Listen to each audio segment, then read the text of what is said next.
ముందుగా తోటకూర ఉల్లికారం చేసుకోవడానికి 2 మీడియం సైజు ఉల్లిపాయలను ఈ విధంగా కొంచెం చిన్న చిన్న ముక్కలుగా కట్ చేసుకొని పెట్టుకోవాలి. తర్వాత మిక్సీ జార్లో ముందుగా మనం కట్ చేసుకున్న ఉల్లిపాయ ముక్కలు, 12 వెల్లుల్లి రెబ్బలు, 2 టీ స్పూన్ల కారం వేసుకొని కొంచెం బరకగా మిక్సీ వేసుకోవాలి. కారాన్ని మీరు తినేదాన్ని బట్టి వేసుకోవచ్చు. ఉల్లికారాన్ని ఈ విధంగా ఇక్కడ చూపిస్తున్నట్టు కొంచెం బరకగా మిక్సీ వేసుకొని పక్కన పెట్టుకోవాలి.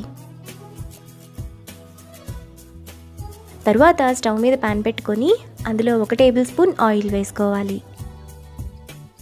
ఆయిల్ వేడైన తర్వాత 1 టీ స్పూన్ తాలింపు గింజలు వేసుకొని ఫ్రై చేసుకోవాలి.